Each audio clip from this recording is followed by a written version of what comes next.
ایک اقلیت انسانوں کی ایسی ہوتی ہے جن کے لیے میں دو لفظ اب استعمال کر رہا ہوں، ذہین اور حساس۔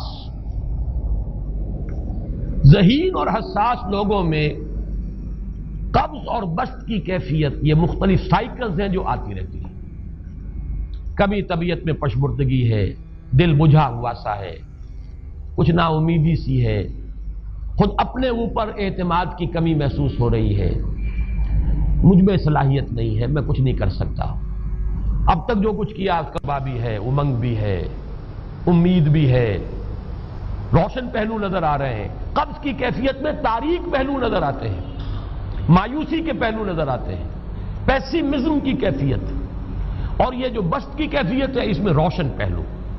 دیکھو یہ بھی تو ہے نا، آخر یہ بھی تو ہوا ہے اور بھی ہو سکتا ہے، آخر اب تک میں نے یہ کام بھی تو کر لیا، آگے بھی مشکل آسان ہو سکتی ہے۔ یہ دو کیفیات ہیں قبض اور بسط کی، جن کو کہ صوفیاء کرام نے یہ اصطلاحات، یہ عنوان دیے، قبض اور بسط۔ جتنی انسان کے اندر حساسیت کی کیفیت زیادہ ہوگی، ذہانت زیادہ ہوگی، اتنا ہی یہ جو ویوز ہیں اس کی ایمپلیٹیوڈ زیادہ ہوتی ہے۔ کم ذہین انسان ہے، کم حساس ہے، آئیں گے تو صحیح ہے، لیکن یہ کہ وہ ویو جو ہے اس کا ایمپلیٹیوڈ جو ہے اس کے اندر اوپر اور نیچے کی کیفیت زیادہ نہیں ہوگی۔ لیکن جتنا یہ معاملہ بڑھتا ہے، یہ جو ویو ہے اس کی ایمپلیٹیوڈ بڑھتا چلا جاتا ہے۔ لیکن نارمل انسان کا معاملہ یہ ہے کہ یہ حدود کے اندر رہے، اسی کی ایک کیفیت جو ہے اب نارمل جب ہو جاتا ہے، یہی ہے جو جدید ہماری جو سائیکولوجیکل میڈیسن ہے اس میں اسے مینیکس ڈپریسو سائیکوسس کہا جاتا ہے۔ مایوسی ہوئی تو اتنی ہوئی کہ جیسے کمر ٹوٹ کر رہ گئی، اور اسی ڈپریشن میں ہوتی ہیں خودکشیاں، خودکشی کر جاتا ہے ڈپریشن۔ کچھ روشن پہلو نظر ہی نہیں آ رہا، کوئی امید کا پہلو نظر ہی نہیں آ رہا، کوئی صورت نظر نہیں آتی، کوئی امید بر نہیں آتی، کس طرف جاؤں، کدھر دیکھوں، کسے آواز دوں، اے ہجوم نامرادی دل بہت گھبرائے ہے۔ اور جب آدمی محسوس کرتا I can't face these realities، یہ commits suicide۔ یہ اور جب کیفیت ہوتی ہے انشراح کی تو آدمی خوب بھاگ رہا ہے، دوڑ رہا ہے، امنگ ہے، محنت ہے، دوڑ رہا ہے، امیدیں ہیں، اب ہر چیز کا روشن پہلو نظر آ رہا ہے۔ عجیب ہے یہ۔ اصل میں مجھے کچھ تجربہ بھی ہوا ہے، ہمارے خاندان میں بھی یہ مرض موجود رہا۔ میرے والد مرحوم کافی طویل عرصے اس مینیک ڈپریسو سائیکوسس کے مریض رہے۔ کچھ ہوتا ہے یہ معاملہ، ویسے بھی شاید ہمارا خاندان جو ہے اس کیٹیگری میں آتا ہے جس میں ذہانت نسبتاً کچھ زیادہ ہے، حساسیت بھی نسبتاً کچھ زیادہ ہے۔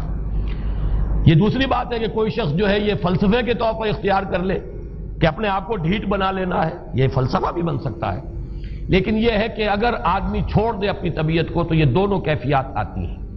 انہی کیفیات میں اگر یہ جو اپورڈ اینڈ ڈاؤنورڈ موومنٹ ہے یہ ایک حد سے نکل جائے تو یہ بیماری ہے مینیک سائیکوسس، مینیک ڈپریسو سائیکوسس۔ اس میں جب آدمی ہوتا ہے وہ اپر کیفیت میں تو اس کے اندر بڑی عظیمت ہے، روشنی ہے، امید ہے، لوگوں سے گفتگو کر رہا ہے، ہنس بول رہا ہے، خوب جو ہے محفل کے اندر، اب وہ محفل میں اسے دلچسپی محسوس ہو رہی ہے اور اسے ہر چیز کا روشن پہلو نظر آ رہا ہے، خود اپنے وجود کا بھی روشن پہلو، دوسروں کے وجود کا بھی، دوسروں کی بات میں سے بھی وہ اچھا پہلو تلاش کریں گے، وہ برا پہلو تلاش نہیں کریں گے۔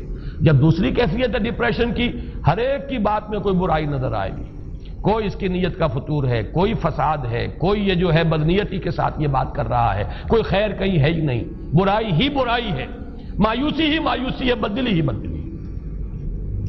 یہ ہے در حقیقت وہ کیفیت، اس کو غالب نے بہترین انداز میں تعبیر کیا ہے۔ ذہین اور حساس انسانوں میں ان کی جو ترقی ہے وہ انہی مراحل سے ہو کر گزرتی ہے، اور ہر ڈپریشن کے بعد، ڈپریشن میں اس سینس میں استعمال نہیں کر رہا یعنی بیماری کی حد تک پہنچنے والی ڈپریشن نہیں، صرف قبض کی حد تک پہنچنے والا معاملہ۔ ہر قبض کے بعد جب بسط آتا ہے تو آگے ترقی ہوتی ہے، جس کو آپ کہتے ہیں بائی لیپس اینڈ باؤنڈس، آدمی جو ہے چھلانگ لگاتا ہے، گویا کہ ایک درجہ جو پہلے تھا اس سے آگے درجہ انسان کا جو ہے اس سے بلند تر پوزیشن پر انسان پہنچتا ہے. ہر قبض کے بعد جو نیا بست آتا ہے وہ ایک نئی کیفیت، نئی شان، نئی بلندی، نئی رفعت لے کر آتا ہے. اس کو غالب نے تعبیر کیا ہے بہت خوبصورت انداز ہے. رکتی ہے میری طبع تو ہوتی ہے رواں اور، یعنی شاعر بھی کبھی ایسا وقت آتا ہے شعر جو ہے وہ اس پر نازل ہی نہیں ہو رہا، شعر نہیں کہہ پا رہا، طبیعت میں رکاوٹ سی ہے، بندش سی ہو گئی ہے، کوئی کلام موضوع ہو ہی نہیں رہا.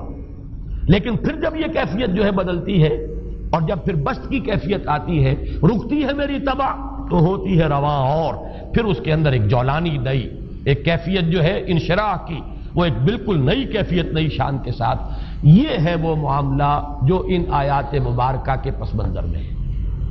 اسی لیے اب میں آپ کو اس کا حوالہ دے رہا ہوں. تفسیر مظہری میں قاضی ثناء اللہ پانی پتی رحمت اللہ علیہ نے بہت عمدہ بات فرمائی ہے کہ حالت قبض اگر کسی شخص پر طاری ہو تو اس حال میں اکسیر کا درجہ رکھتی ہے یہ سورہ مبارکہ، اس لیے کہ یہ نازل ہوئی ہے محمد الرسول اللہ صلی اللہ علیہ وسلم پر اسی حالت قبض میں.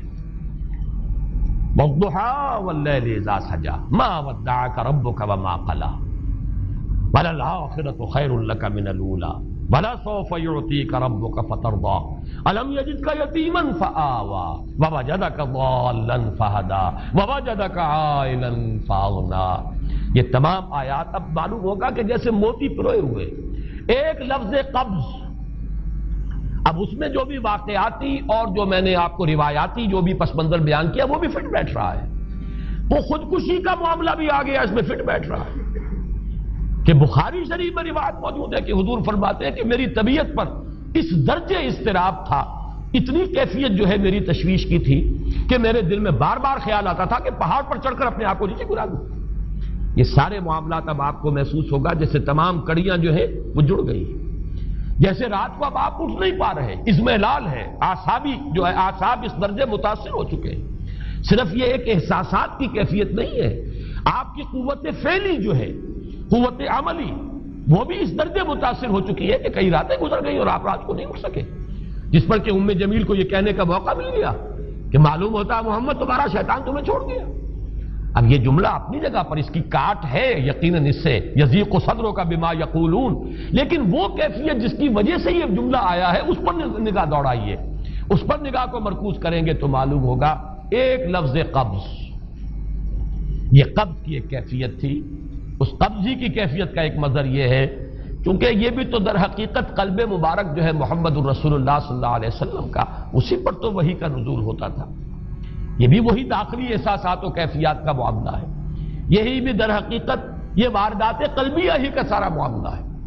اس کو آپ خارج سے تعبیر نہیں کر سکتے، نہ ابھی کوئی ایسے مصائب تھے، نہ ایسی کوئی مشکلات تھیں، نہ ابھی کوئی رد و قضا ایسی شروع ہوئی، نہ ابھی کوئی بحث و نزاع کا معاملہ ایسا ہوا، نہ کوئی ابھی کوئی فزیکل پرسیکیوشن شروع ہوئی. یہ سب داخلی ہی کیفیات ہیں، اور ان داخلی کیفیات کے حوالے سے ان سورہ مبارکہ کو اگر صحیح سمجھا ہے تو صوفیہ نے سمجھا.